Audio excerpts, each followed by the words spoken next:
Welcome back to the Resonant Life Podcast. Today, we are so excited to be joined by Kristen Weitzel. And welcome, Kristen. We're so excited to have this conversation with you. Thank you. It's been a bit since we ran into each other, so I'm glad that we can have time and share some wisdom and knowledge and insights with each other, learn from each other, and then, catch up on everything. Yes, Sounds absolutely. great. You've been such an inspiration to so many around the world, and you really are pioneering and paving a way for a new form of wellness, a new form of biohacking, as well as a new form of consciousness evolution in the way that you are helping to really bring it into the body. And you have so many ideas behind cold exposure and various forms of therapies that many people may not have heard about the benefits of. So I would love to just open the platform for you to kind of introduce what this is like, what got you into this, as well as your inspiration behind bringing together many different forms of wellness into this new frontier. Yeah, I mean, great deep question to kick off with for sure. And because I talk a lot about sort of my origin story, I think it's like good to just like dive right into the modalities. And of course, people can always find out more about me and hear my story from being like a younger dancer and getting excited about nutrition and finding just Mark Sisson, Dave Asprey, the biohacking space, the health and wellness space, and coming out of a corporate job that was beautiful in so many ways, but also just wasn't completely fulfilling my purpose. And so speaking specifically to that purpose, I think a lot of the work and the things that I've done and the experiences I've had in my life have led me to sort of this peak expression of how I choose to show up in the world, and that is in service. And for me, service is my medicine, and that's something that we hear often, but navigating the understanding of my own capacity to bring things to others, and then even more recently, understanding as I continue to get older about how we have to be in service for others, but the very best way that we can do that is also being in service to ourselves, right? So it's a twofold conversation today. I think the message for me is quite often about aligning our own highest truths and our own unpacking of experiences, emotions, nervous system regulation, really learning about ourselves, unpacking all that of our own volition and with our own agency, so that then we can bring this work to other people. So perhaps you have coaches listening in, or facilitators, guides, doctors, nurses, people that study a lot around the breath, cold, and heat therapies with me. And perhaps you have people who have big, rich, beautiful lives in other ways, and they can explore and experience these therapies for themselves. The biggest thing I will say is, specifically speaking to breath and cold, because we can talk about heat, and we definitely will talk about the female biohacking experience and things that are going on in that landscape. But specifically speaking about breath and cold, when I look at the landscape of 17 plus years of biohacking, like since Dave coined the phrase and beyond, I've tried a lot of things, a lot of modalities, a lot of therapies for various different things, and predominantly to age more gracefully, to be more connected with my body, to connect with others, and to live healthier, right? There's a lot of things I didn't know when I was younger that I had to discover. So I look at the landscape of the hundreds of things that I've tried to do and put into my life and actually made workable. And breath work and cold exposure, for me, they are the two things that have catalyzed sort of the most important understanding of who I am as a person. And I know we see cold exposure on like Instagram as like, oh, it's sensational, it's on trend, it's so much more than that, right? There's like no two modalities like breath and cold together that create as effective and efficient transformation that I've ever seen. And so because of that, and because those tools can become the gateway to time after time after time, when I work with clients and human beings, they incorporate some breath work, some nervous system regulation, which comes from that. We'll talk about that, some cold exposure, which also helps with understanding our own bodies, our own nervous systems. And the next thing you know, they're like, wow, I have capacity, right? There's a realization of capacity in their lives. And then they begin to adhere to all the other programs, the fitness, the tech, the biofeedback, the getting morning sunlight, that they start to adhere to these other things because they have the tools that are these two baseline tools that for me are like the key cogs in the wheel. And of course, we can talk about 100 different modalities being catalysts for change, but I think we all navigate a stuckness in our day-to-day life. And these are the tools that are the ways that we can sort of unstick ourselves from, the things that are holding us back. Yes. Oh, I love that. Beautifully said. So eloquent and in a way that I know many people resonate with.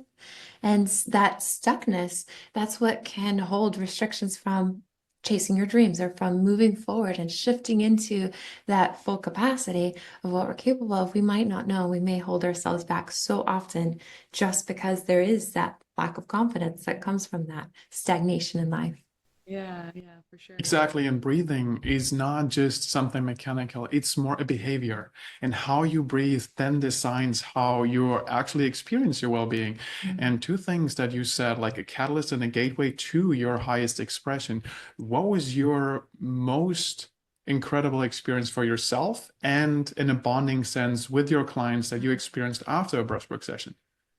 Yeah, I mean, I always think back to the time when I first, so I laid the landscape of working breath into sort of fitness and getting some understanding first and foremost through like yogic practice and through pranayama and through being a yoga teacher and understanding like, okay, breath has to correlate here somehow. And then the yogis kind of got it right in some way. And when you look at sort of householder yoga as it came over here with nasal breathing and ujjayi breath and all of these things, which just is like, if you are, for anyone who's listening right now, if they think about like, if they had a mirror in front of their face and they were going to like fog that mirror, you'd make a breath that sounds like, and then you just, if you close your mouth and you inhale and exhale out of your nose, it sounds like, so that like ujjayi style of breath that we see in yoga so often, whether you're familiar or not with it, was like curious to me, like, why is that a thing? And layering on different applications of breath for some time without fully grokking exactly what I was doing or really what was happening inside the biomechanics of the body, because I didn't learn that in health class. And the way that we breathe, we can talk about this after, like the way we breathe biomechanically and the things we don't understand innately about our physiology is so fascinating to me. But the big experience, this like peak experience moment that I had was I went to the Biohacker Summit many, many years ago before I spoke on the stage, which was sort of a whole full 360 moment over in Finland. And I was helping take some photos and working with the team there and getting to know sort of the European biohacking set. And I went to a session that was Casper van der Meulen, who is a dear brother and mentor and friend of mine, who I just so deeply love and resonate with all of his work. At the time, I was just like, I don't know what it is about this guy, but I need to come back and figure out how to spend more time with him, because I felt state shifts in it was like breathing a room full of hundreds of people that were sort of half doing it. And it was like, and he was playing the handpan. It was super beautiful. And I was like, I don't know what it is. I have to come study with this guy. And he had just launched, he was Wim Hof's right-hand man for a number of years, helped him write some of the education materials that I think still even exist today, and really comes from a scientific background. So I love that.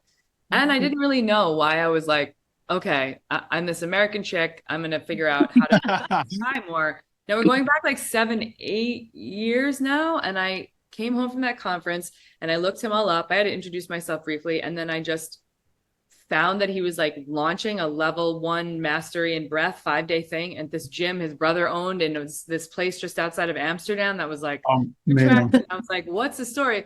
And I literally like signed up for it, booked a flight. Like now that I have people do that and come see me, I always know that sometimes there's a notion he must have been on the other side, like, whoa, this girl just committed. Like he didn't really have to work. There was like an energetic connection. And so I promise this story is going somewhere. But so when I flew to Amsterdam, I was like, so the only American, I think one other American guy from LA or California was out there, San Diego.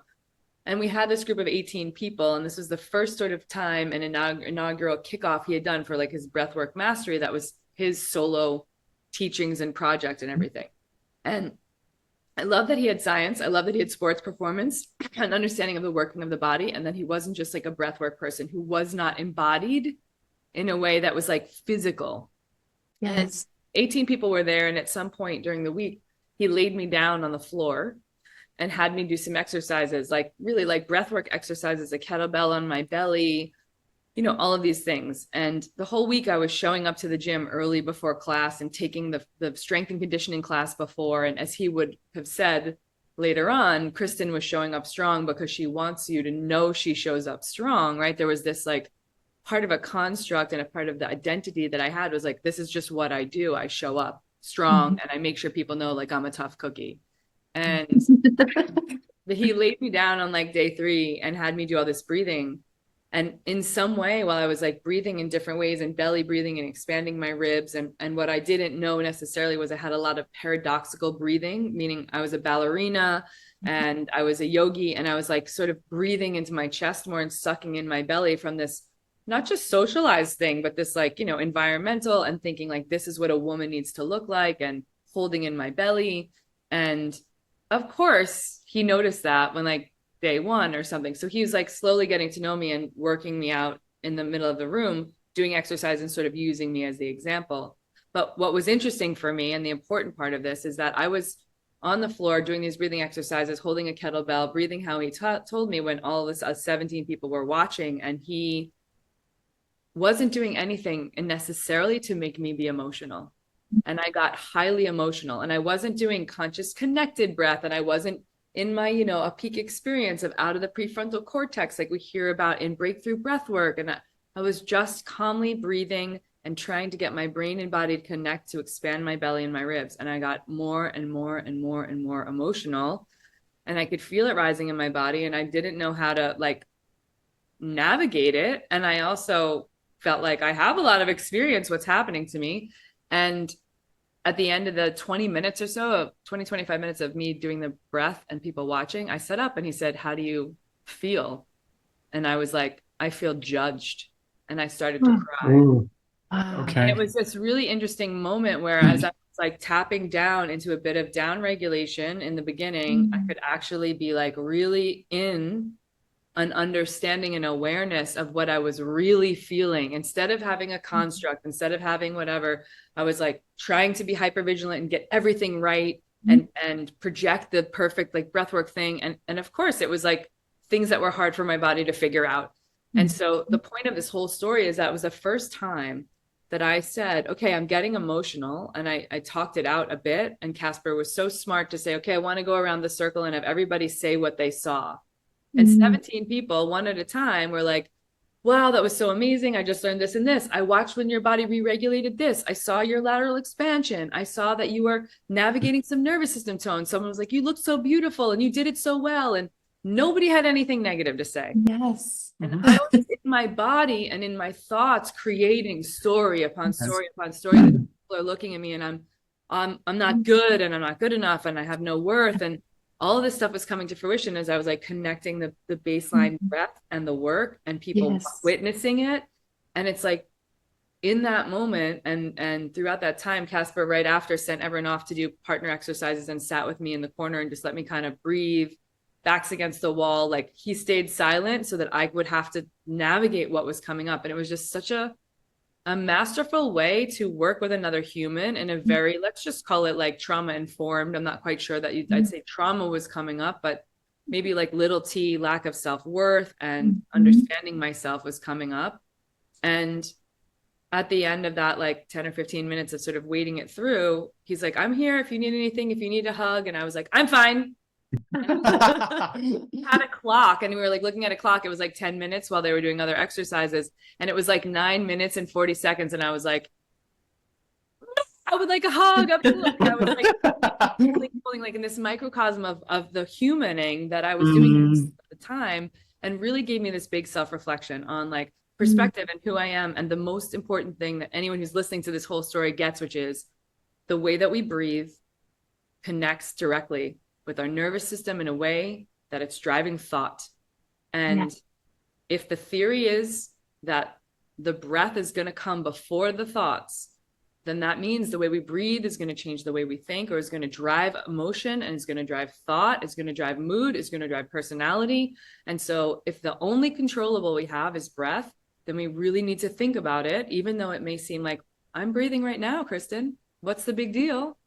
Because it can actually change the structure and the way that the body is thinking, and the thoughts that form in our head, which then dictates who we become. And that to me was like a big realization to say, holy shit, I can change my thoughts by the way that I breathe, and how I think about myself, and the way that I tap in. And so that's the story of me. That doesn't even give you a client story, but there are many times that regulating a client who's even sometimes when clients are like doing a little, like, I can feel in the first meetup, they're like, okay, eye roll, you gave me this like light 5-minute exercise to do every day before bed or something. And they've come to me with anxiety or like just, worry, levels of worry that are crippling.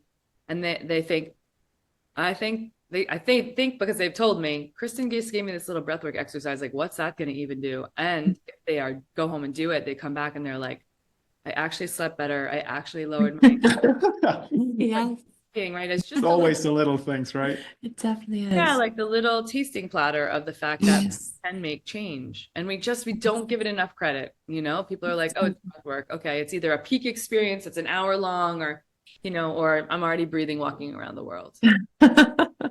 Oh, wow. I love hearing that. And there are so many like scientific connections in the brain that people need to realize this is one of the most important workouts that we can do. We talk about how important movement is, and everyone accepts that you live longer, live better, live healthier if you're going and working out or you're trying to at least get some movement in your life. Breath work, this is our crux of our nervous system and how our nervous system responds to our external environment. This is how it responds to the internal environment signals as well. So every single piece of information that's coming from every organ system, our nervous system is communicating it directly to the brain and vice versa.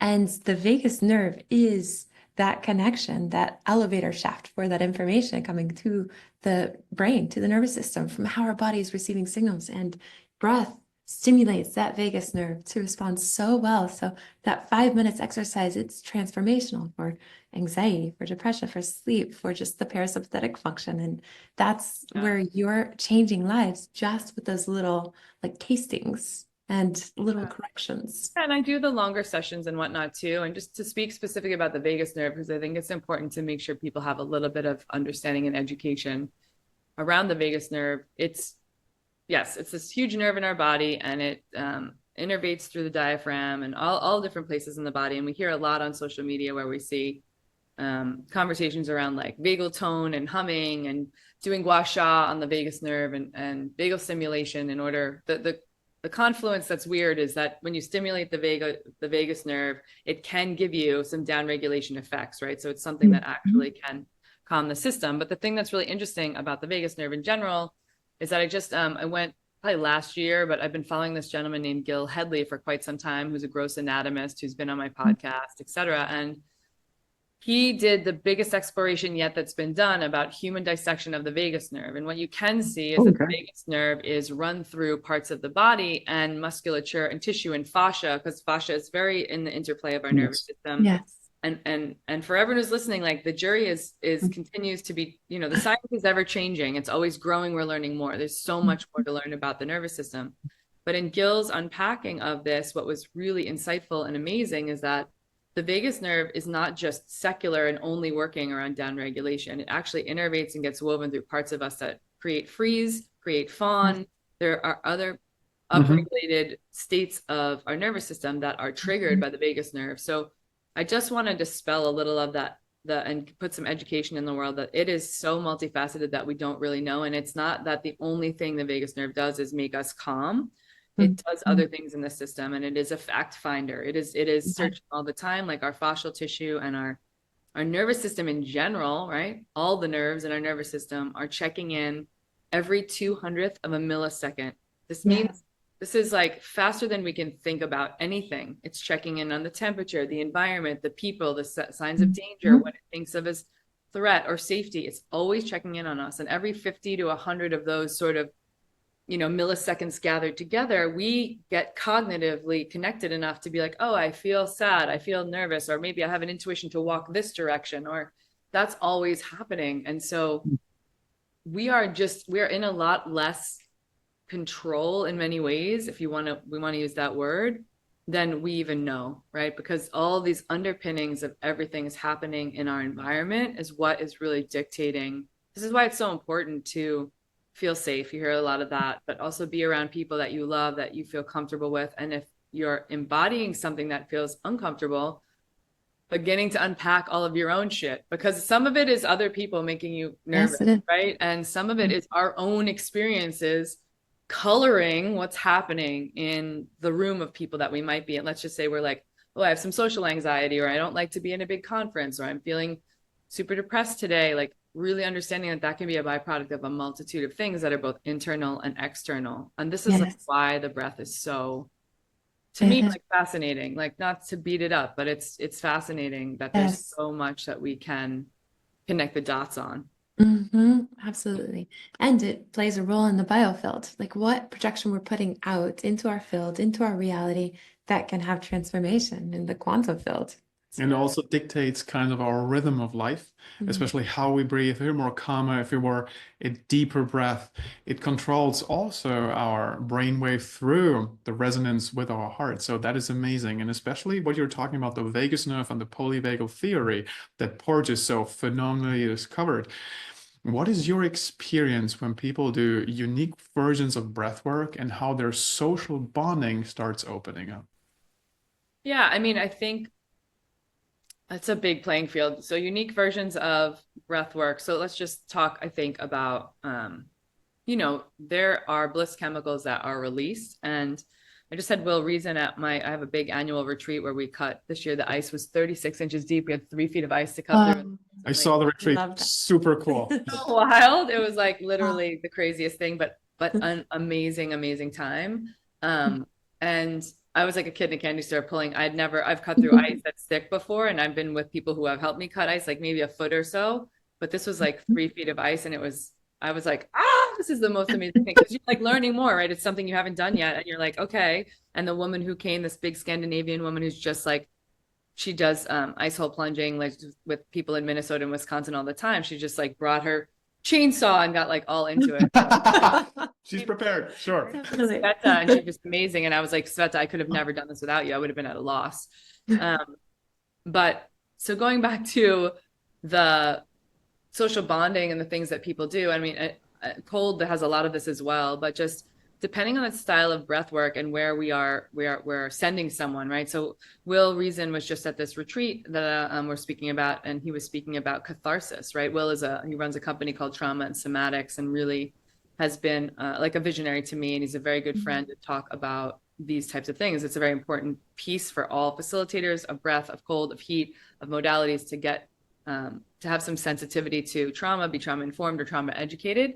And Will was talking about catharsis and really like the attachment we have to pushing people through big breathwork sessions with an expectation that they have some catharsis. And I think that's not something we need to be showing up having an expectation around. And it's not really like true that just because somebody has a big moment in breath where they're like, I saw God, or this, quote unquote, there's not enough science to prove this true, but like this DMT experience, that is necessarily like a great thing for that person. Now it could be for someone, and it could be even more traumatizing for someone else.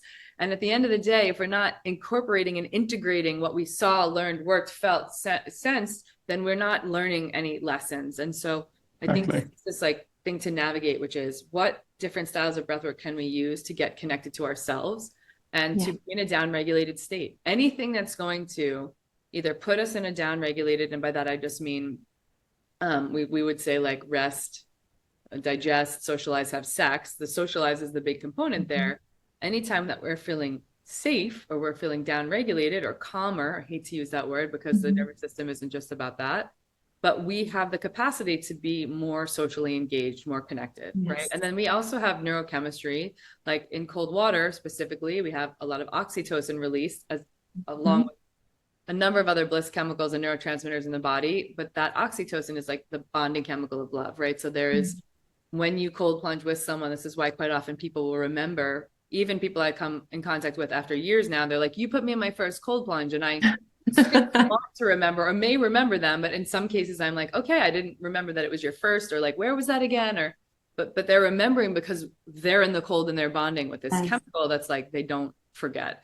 And so there's the capacity for people to get out of their own way, to shift their state from where they might be, to down-regulate. And quite often we can call this like a parasympathetic rebound after a big breathwork session or after cold exposure, that gives people the ownership or the desire to be more socially connected.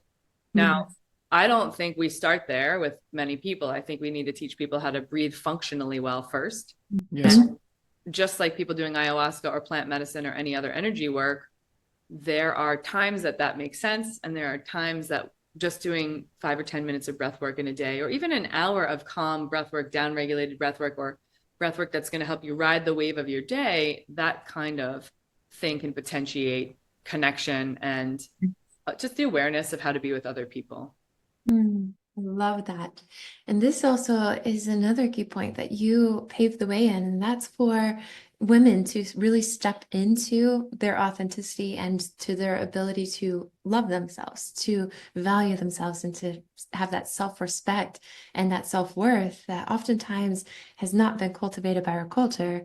And so this form of therapy and incorporating in breath work and the cold, hot therapies and knowing how to bring this into a regular routine can be so profound and powerful for opening them up to their own self-love and their own social connection with themselves. Yeah.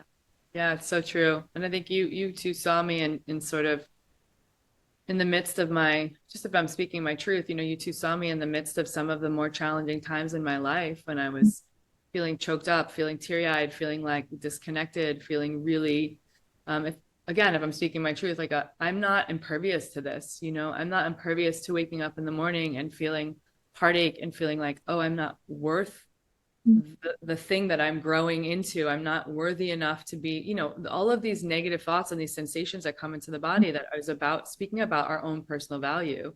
Yes. And for anyone who's listening, and I think you guys are really a great testament to like supporting each other in this regard, but also people who are listening, it's like we get on these podcasts and we have these conversations. And I think sometimes it's like we're following along and we're listening and we're like, I want that thing. They sound like they've got the tools, and we do have the tools, but none of us have the ability to have, these perfect lives where everything's just going smoothly all the time, right? This is like, we need to teach our bodies to be like, oh, this is some discomfort and I want to navigate that, instead of our bodies feeling like this is danger, I'm being chased by a lion and I could die.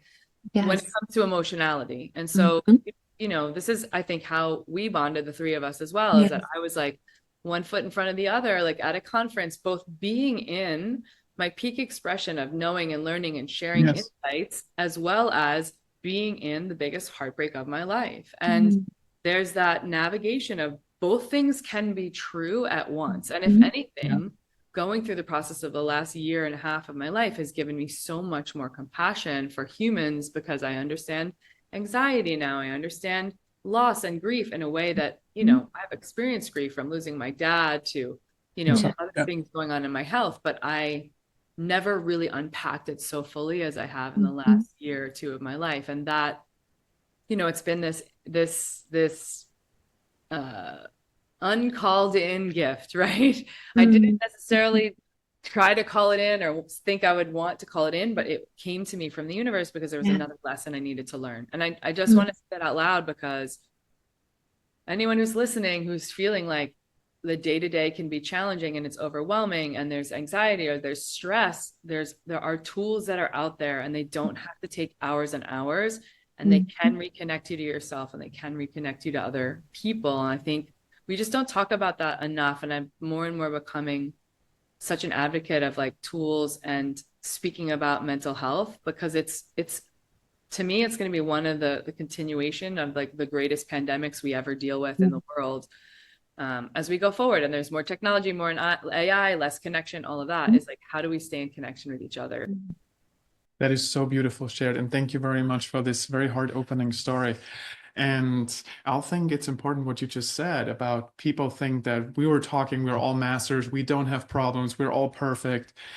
No, we're not. We just learned a way to get out of the emotional train faster and smoother, get the learning more intensified and integrated so we can move on. We're not staying there and building our personality around a trauma or something. And we just understand that each trauma has so many values. There is a gift because you received, like you said, from the universe, you received an information. And sometimes they need to be hard so we can change the trajectory of our life. And some people learn through the hardship faster than through, here's a fluffy version of the problem.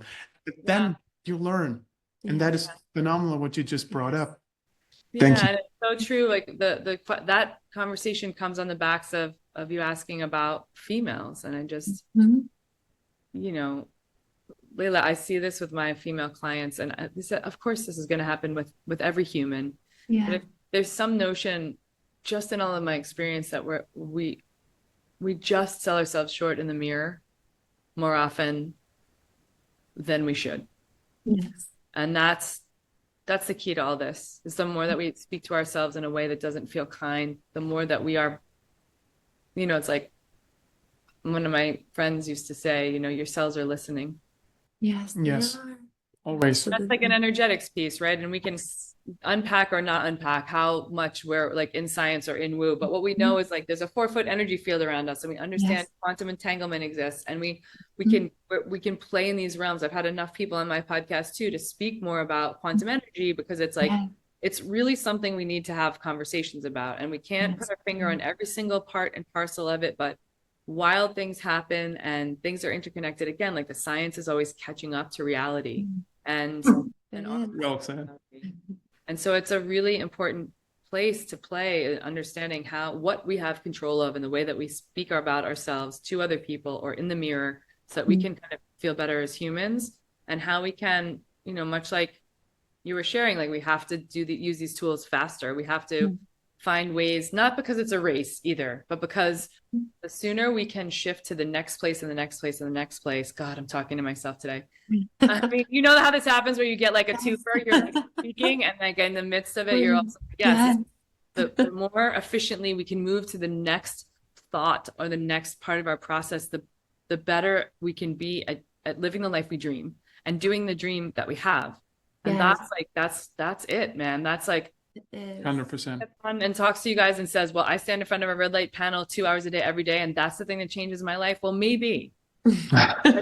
Just Maybe not. maybe not. But there's different strokes for different folks. But I just continually find over and over again that breath and cold and heat and community are the things that get us there. Just get us there, right? It's like we have to like step into the lair of the dragon and say, okay, do I think this is too easy for me? Why am I not doing this work? Like asking ourselves the tough questions. And the one other thing I want to mention about cold is anyone who's listening who hasn't been in cold yet, I do still have clients that say, I want this, I want that, I want, better metabolism, I want better mental well-being, I want this, I want that. And I say, great.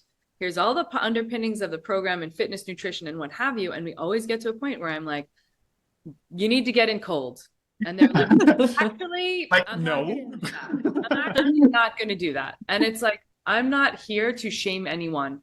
I am not here to tell anyone what to do with their bodies per se. I'm here to coach people who pay me to coach them and want to get advice from me. And I will tell you, I put over 5,000 people one-on-one in cold water. Oh. I have watched their lives, many of whom I've worked with repeatedly in 6 or 12-month containers. And there is not a good substitute. Now, yes, I'm not your medical doctor. You might have reasons you can't go in, or maybe you don't want to go in the few days leading up to your period, or you hate going in cold when you have your period. All the things. For women and for men, you can do it a little bit more frequently. But I want to ask the question to anyone who's listening. If the thing you want is on the other side of that, and you tell me it is the number one thing you want, whether that be, I hate to even say this, but fat loss, because that's what a lot of women come to me. They want a different shape change in their body, right? More fitness, more well-being, more ability to navigate stress, more. Can I give you 2 years of other stuff to do to get there? Sure. Can you use 90 days of breath and cold to get there? Yes. So how bad do you want it, and what are you willing to go through? I don't put anyone in a 32-degree ice bath or frozen lake for 20 minutes. I'm not trying to create hypothermia. We work slowly and together and connect on these things. And it is just, you don't know until you know. Yes, it's transformational. 100%. And especially when it comes to the cold. Sure, the first 10 to 30, like I do it for years now, and still I hate it. But as soon as you're in, then you start loving it, because then you have the chance how you respond to stress. Are you the master of your reality, or are you a follower of your environment? And this moment, then I start laughing, and then I enjoy, and then the molecules, what you were talking about, they start bubbling up, and then you start loving it. You lose track of time. You get instant into a kind of flow and love it. But the beginning is always hard until it works. Like, I hate it. I hate it. I can't. The thing is, like, when you're standing next to an ice, I had friends over last night and we did some sauna. I'm in this beautiful new building in downtown Austin that has a steam room, a sauna, and 2 cold plunges. It's That's incredible. cool. Outdoor shower. It's like the full thing. And it's basically the reason I moved here is because they Yeah. have. You'll have to come and do it with me. But I had some friends over last night and we saunaed and I was like, oh, it's like just after 8 o'clock. And I think it's fine to do cold at night, but like only until about 8 o'clock if I'm shooting to go to bed at 10:30. Otherwise, I like have to ride the upregulation before my body settles in. And so I was like, I don't think I'm going to get in cold. And part of me was like, are you saying that because it's hard? Are you saying that? And then I like took a quick like outdoor shower after the sauna. And I was like, and I had a little sunburn from a hike yesterday and my elbows were hurting. And I thought, I know the cold is going to help this. And I don't have to stay in for 5 minutes like usual. And I know the tub is really cold tonight. And in the midst of having that conversation with my own brain, I just got in the cold tub. It's like, Do it. yeah, It's like, no. like you just take the action. And I don't really have a lot of hesitation at all, right? But just for me, I was like having the query with myself, like, is this a choice or are you making the excuse, right? And it wasn't the excuse. And I probably stayed in like 90 seconds and I did a little head dunk and it felt really great. And then I was like, okay, I feel, and my body is like, I've had the turnover. So this thing happens about the 60-second mark. That's what you were just speaking about. Is like around a minute, you have the turnover and you can settle in to the cold. And women and men that I've put in at conferences and people at conferences have gone from like the first 30 seconds where they're white knuckling and squeezing my hand, like, I can't do this. I can't do this. And then they hit like 60, 75 seconds and they're like, can we stay in for like 5 minutes? It's so cool in here. Yeah. And then they shift, right? And this is like, I think this is mirroring what we might call the refractory period of emotionality as well, right? It's mirroring so many things in our life. I love that. We can just step forward and get out of, and it's why I love the work that you two are doing in the world and sharing all this. Thank you so very much. Keep getting people to move forward. Yes. And I think that's one of the most important things as far as like meaning to this, like the deeper meaning behind cold therapy is like being able to embody our spirit, like truly just bringing it in to our being. And whenever we're in that place where our body is going through a transformation, it's going through a strength of mind over matter for those first few seconds. Like, I have to do this, I have to stay in, even though it may be a little uncomfortable, or you're just reaching for something, reaching for that goal and bringing it closer to yourself more quickly because you're shifting into this transformation and embodying who you are and your true essence. That's where you're able to show up in life in your most authentic form, and you're able to express yourself and feel like you're actually meaning and passionate about what you're saying and how you're saying it. And that's whenever transformation happens in your reality too, because everything else starts shifting. Your family members, your friends, your career, whatever, it's going to shift because you transformed and embodied your spirit more. Yeah, for sure. And the thing is, like, there's nowhere else you can really be for people who are practicing presence or who have challenge with meditation or want to feel like, oh, I just want to feel more present.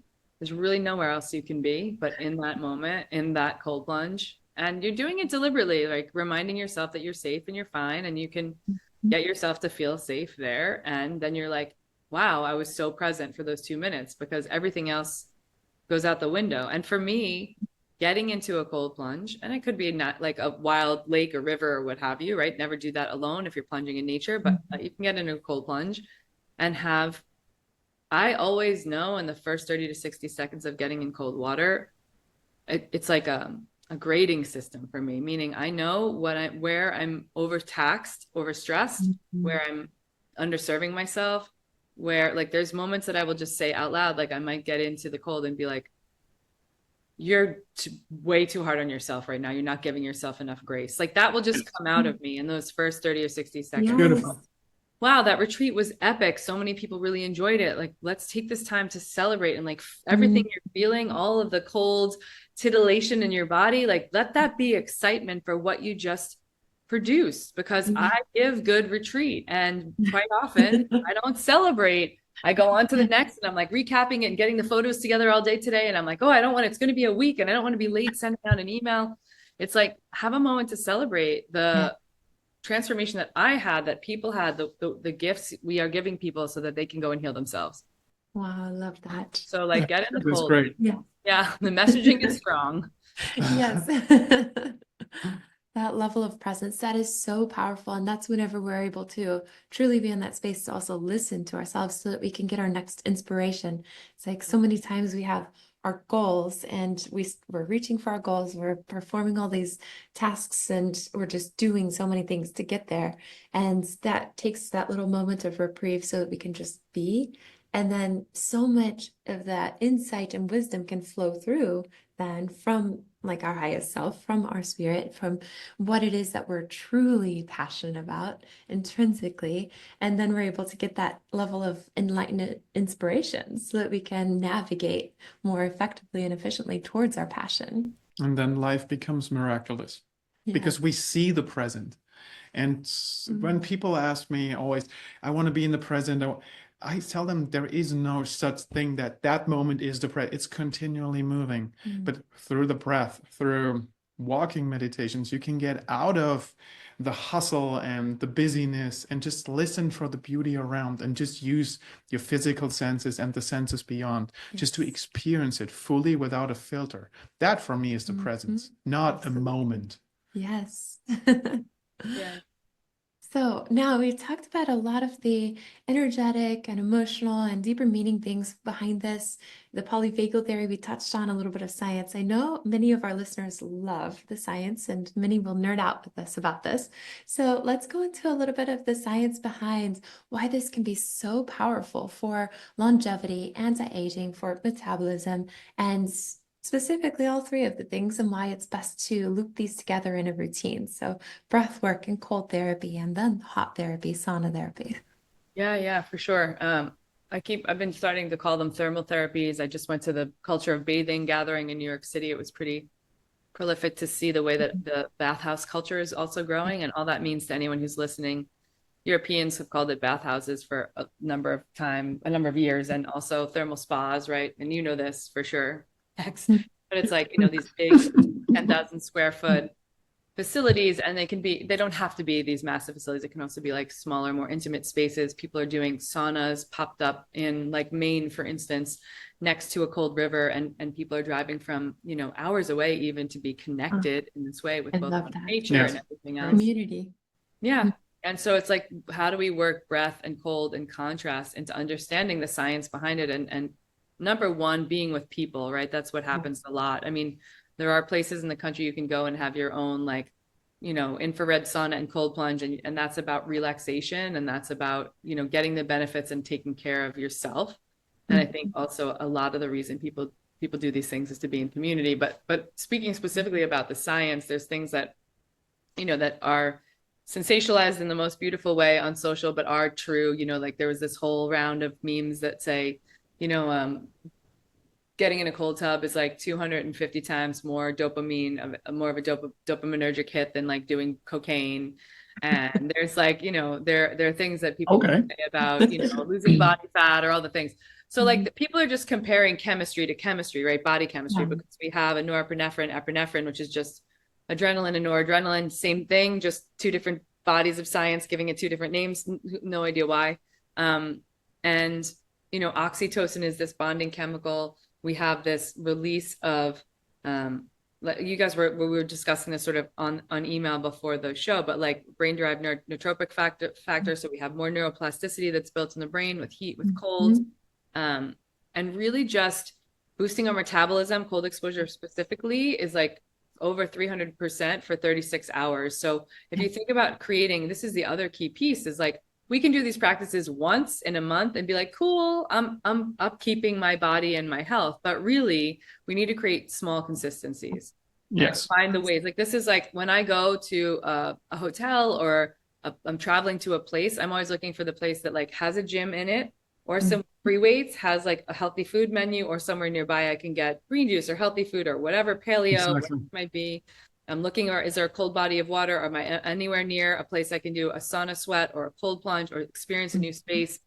I've designed my lifestyle. This is like quite often too, people will say, I need to choose things that will fit in my lifestyle. And yes, that is true. And taking some time to think about what I can change with the scientific backing of these modalities by shifting some of my lifestyle to include these if they don't fit in my lifestyle currently. Like I had friends over for like paleo taco salad last night, and I moved into a building that has all these tools. And listen, I have so much gratitude that I can figure out a way to move and pay the rent in a place in Austin where that they've decided to put in these tools. And before that, I joined a gym, but the gym that I joined had weights and a sauna and a cold plunge. And I was like working out on it. And that was like helpful because and I had to shift my lifestyle, my budget, my everything to make that work. And so when we look at the science behind these things, activating cold shock proteins happens in cold water. The short story is the better they fold, the more the cells communicate with each other. We can boost our metabolism. Yes, in sauna, we are like doing a cardio mimicking effect. So for people who are like, hey, I'm taking a rest day or I want to unwind and relax, but also give myself a little bit of a cardio boost, it's a beautiful opportunity to do that. It's like sort of lazy man's cardio. I hate to say lazy man's cardio. Definitely. But it's a way to raise your heart rate more than there are like 10,000 steps during the day, which while all these things are important, there is this thing that I used to work at Deuce Gym in LA, and Logan Gelbrich calls fitness variance. And it's like a body responds best when we vary the different kinds of stressors. We know that's true about musculature. We know that's true about our bodies.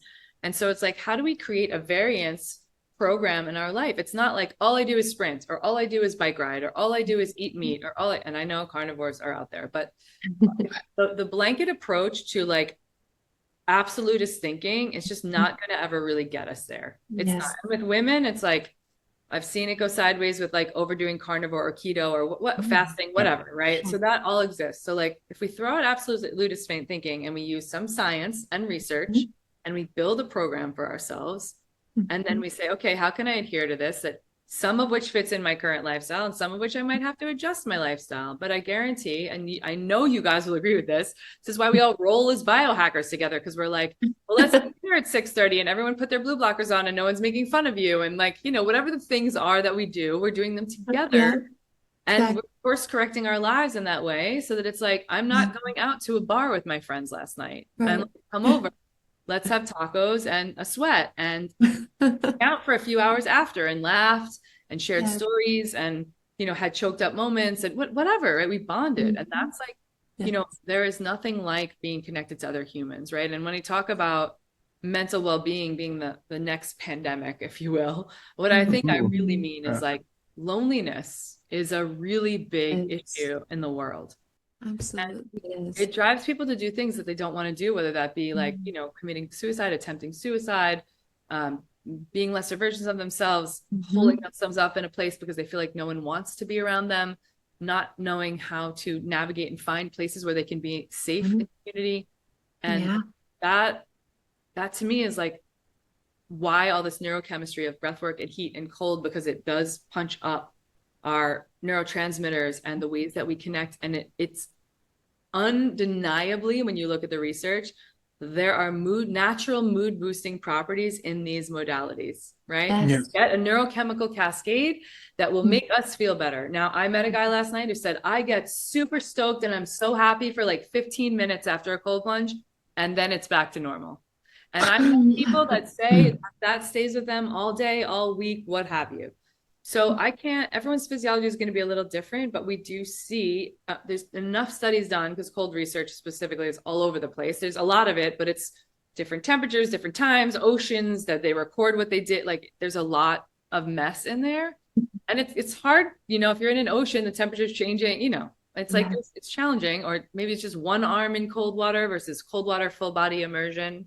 Which it's important, I think, to say, if you're looking at cryotherapy, cool, it's out there. It can mood boost you for sure. It can help with sleep. But a lot of that's short-term benefits. Where we really see a lot of the long-term benefits is cold water immersion up to the neck. I would say sub 40 degrees, 2 minutes. That's Fahrenheit for all of the people doing Celsius. That's like 4 or 5 degrees probably. If I'm wrong. But picking your poison, right? Picking the thing that is going to be like a minimum effective dose of stress that's going to change the game for how your body does its thing. And that means all the way down to the cellular level. So at the cellular level, it's functioning better. emotionally you're functioning better, or just it's giving you the ability to get to the next place, right? To build and lean into like that, shortening that refractory period if you're feeling really emotional.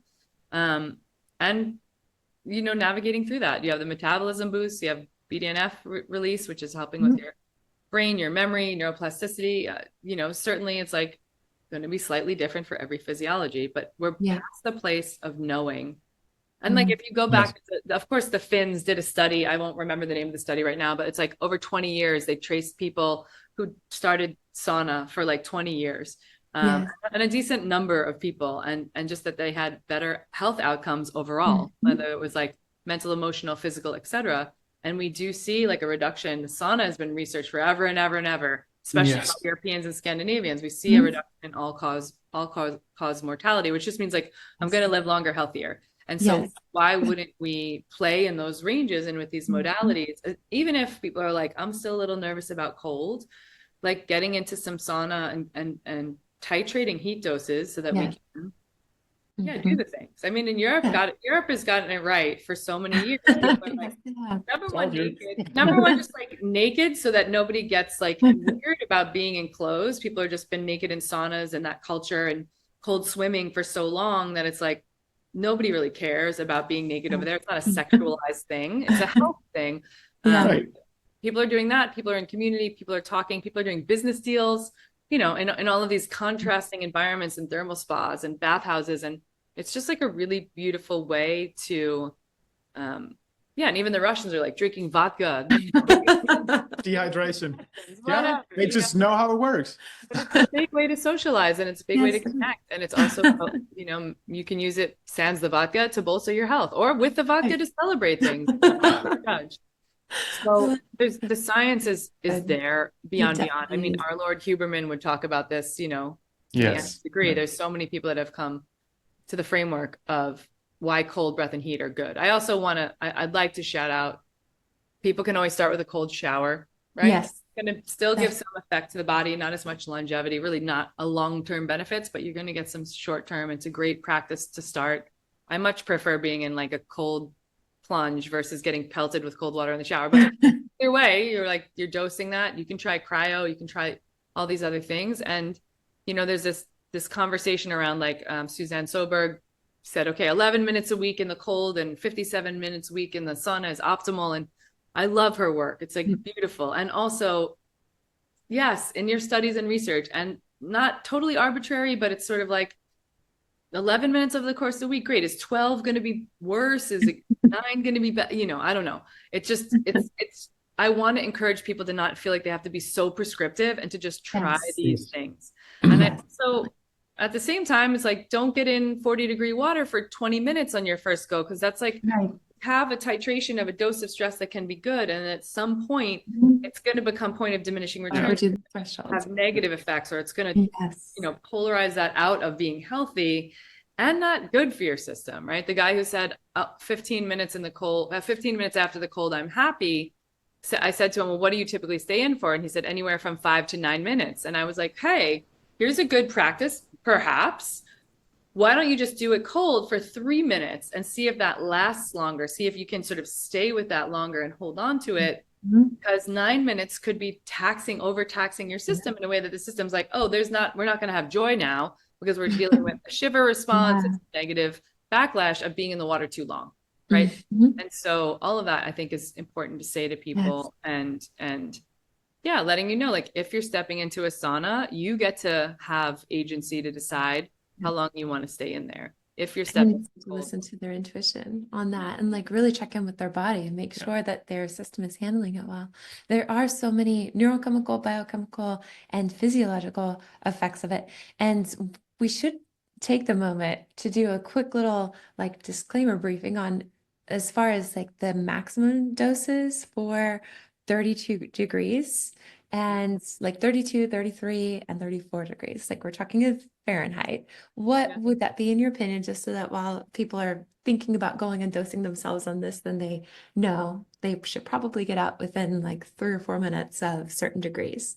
Yeah. I mean, everyone's biggest question is how long and what temperature, And the Mhm. reality is, like, you can control the temperature only so much. Yes, if you have a perfect chiller system at home, but even the units here, they try to keep one at 40 and one at 50, the two cold plunges, and they're always floating between there. Yes. But depending on the air temp and all these other things, it's a bit different. So I think it's also fine for people to say, hey, it's pretty intense at 40 degrees or at 30, water freezes at 32 degrees. So if it's not moving, it's going to be an ice block. So like even when we were in the lake, it was like 32.7 degrees because like at some point the block stops and there's actual water, Yes. right? And so if anyone's doing, 32 and above, then the colder it is, kind of the less time you can stay in a lot of ways. And also you're playing with your own context. And this is the thing that isn't talked about enough as well, which is, we say this at Sherpa Breath and Cold all the time. Context is king and safety is queen. What is the reason you're getting into cold? What are your goals? Are you a professional athlete who's trying to recover because you're maladaptively training? Are you a mom who's like super stressed, who just started her own business out of the house, Etsy page, and she's like, all these sales came in and it's exciting, but she doesn't know how she's going to fulfill all the orders and all the things?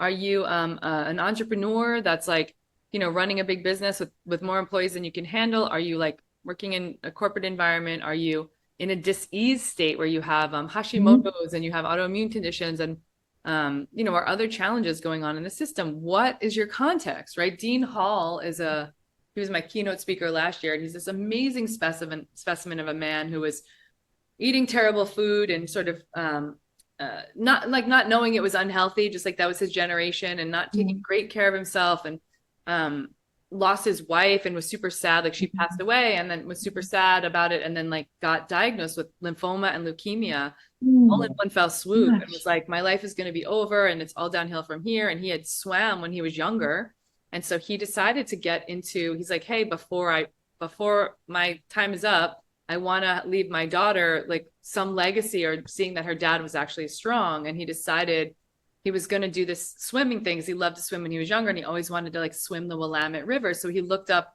has anyone ever swam it like at consecutive days in a row, the whole entire length of the Willamette, and decided to do this thing, and trained a bit for it, and swam the Willamette River. It's 121 miles, if I'm not mistaken, in under a month, and swam the whole thing. And the river's cold as, like, it's very, very cold water. And consecutive days of swimming just means you're allowed to get out once a day to do a short stint of sleep, right? So you go and you have your nighttime 7 hours of sleep, you get right back in the water. There's nothing else that goes on in your life. And so he swam it. And then when he got out at the cold at the end, sort of to make a long story short, he went back to his doctors, and they were like, oh, the lymphoma is totally gone. Wow, I love this. Right? And like doing testing, those and miracle yes, he stories. had to navigate leukemia, and it might have been the reverse of his leukemia, but I think he still had to navigate a bit of leukemia. He did a little bit of he did a little bit of modern Western medicine treatments for that. And also he's completely in remission and completely free of both of those things now. Impressive. Continue to swim and be in nature and rewild himself. And these are the learnings that we get from being more connected to light and to nature and to water. Exactly. And this isn't to say it's going to cure everything out there, but knowing what we know, what is your context, and why are you getting in cold for how long is super important. I'm not encouraging anyone tomorrow, like Dean had been swimming for his life, literally too, but tomorrow to go try to swim the Willamette. I'm encouraging people to say, could I do 40 to 50 degrees somewhere for 2 minutes, and actually coached or with friends or whatever, and actually see if I can settle my system and sit and be in that in a way that's a little bit surrendered, Exactly, to my body, and feel it and say, what am I going through? What emotions are rising? Knowing that they can be safe in that way by setting themselves up for success. And then if they don't know, they can always call or DM me. I still answer all my stuff. Someone might be a good protocol, right? I had Stacy Sims, who's a prolific researcher, doctor, triathlete, trainer, on the podcast, and she talked a lot about, I like to put females specifically, if I'm doing cold with them, anything less than 55 degrees is too cold. Now, I can agree that there is some truth in that, especially for her audience, because the context of the women she's working with are typically, in many cases, she's training women who want to do triathlons. That means you're going to get in water. The water that they're swimming in, she mentioned on my podcast, is around that 55 degrees. What do you not want to have happen when you're running or when you're racing or swimming a race in that portion of the race, the triathlon? You don't want to have mammalian dive reflex happen too much. You want to train yourself so that your heart rate isn't overslowing, because you're trying to, instead of getting muzzy headed, which is this protective mechanism of slowing our heart rate when we get in cold water up to our neck or our face, we want to train that we're used to that temperature so we can crush it on the swim and win. And so it's a beautiful opportunity to start for females at 55 degrees and see how long she's going to put them in there. And she doesn't ever have to take them to 40 if she doesn't want to. But each one of those women need to check in with themselves if they want to try a little bit something colder and what their context is. Maybe they don't need more than that. I would also add to that there is something that when I went and studied with Laird Hamilton and Gabby Reese and a lot of the research their team pulled, there's something in the 40-degree Fahrenheit range. This is like 170 degrees around Fahrenheit in a sauna. Heat shock proteins activate better. They activate, they help it fold, they help with longevity. If I'm going to get in a cold bath, why would I not do some stuff around 40 degrees where we seem to see that the cold shock proteins are being activated? I'm going to do it. Let me do it and see if I can layer in some of the longevity hits that happen. So I play in 40, sub 40, 2 minutes to start with someone new. I don't do more than like a 6-minute plunge myself. I don't need to slap myself in the face every day with too long time or too cold temperatures. Will I get in 32 degrees? Hell yeah, especially if it's deeper plunging. I love it. And will I stay in longer? Sometimes, because it's beautiful and the stars are out at night. Sure. But it's all context dependent, and I'm not hammering my system. Like, I don't cold plunge every day. I just don't. My levels of stress and my female hormone profile and all of that don't need to be hit with a hammer. I want to like play my body like it's a violin. Yes. And so 3 times a week, totally fine. If I have some friends over and I get an extra one in, totally fine. Are there times that I've done 30-day challenges where I've done it every day for 30 days? Sure. But I'm not doing it 365 days a year. Every single moment of every single time I'm checking in with myself. And some days, especially women out there who are listening to this, I choose a hot bath. Why? You know? It's so good to have that TLC time, that gentle time to just come back into yourselves and listen. Yeah. Definitely. Wow. Thank you so much for this amazing and well-rounded conversation. I love it. I feel like there are still 35 different questions that I would love to go into and just topics that I'd love to cover with you. Let's plan to do another episode sometime in the future. It would be wonderful. And we'll go into more of this around like female expression in like their own, stepping into their power, stepping into the workspace and knowing and owning how they're showing up, and then how they can use these tools and these gifts to really bring in and bring out their talents more. I would love to discuss that with you. And then we'll also... And if anyone's like thinking or feeling into, this all sounds so interesting, but like, so what, or how do I get started, or what do I do? Like I have on SherpaBreathandCold.com, it's like SHERPA. On SherpaBreathandCold.com, I have like a downloadable. It's like just says listen in the menu, and you can download a 6-minute cold plunge, which is really a 3-minute cold plunge with me coaching you before and after. So people can try that. You can use it in the shower if you don't want to do in a cold plunge, or you don't want to. And then I have a 10-minute breathwork track there. That's just like a free download. You just put your email in and we send it to you. You can download it. You can keep it in your phone forever. And it gives That's impressive. To listen, to be coached and not feel like they have to, do anything more than just like download something and try it. I'm so glad that you're offering that, because it is so important to just have a few little entry points to get started in this and to have somebody guiding them. Yeah, not to feel like you're not alone. You're not alone. We're doing it. We can do it together. Community. The like-mindedness, the community feel, and knowing that you're in this together with other people, even if you're not at a retreat in person. We'll also include these links in the show notes so that you all can reach out to Kristen whenever you're ready to get started with any of her other types of retreats that she's offering, and all these wonderful opportunities to connect and to go deeper. Thank you so much, Kristen. Oh, welcome. You're so welcome. If anyone wants to follow me on Instagram, it's biohacking.breath.cold. And then my women's coaching programs are at wellpower.life, and all my Sherpa Breath and Cold certifications and fun wild imagery is all there. So yeah, Perfect. include the Love show it. links, and I'm so thankful we could have this conversation around these important modalities and that you guys practice what you preach. I love it so much. Thank Same. you. Thank you Yes. so very much for your wisdom. Thank you so much. And until next time. Yeah. Okay, beautiful. Bye-bye. Bye.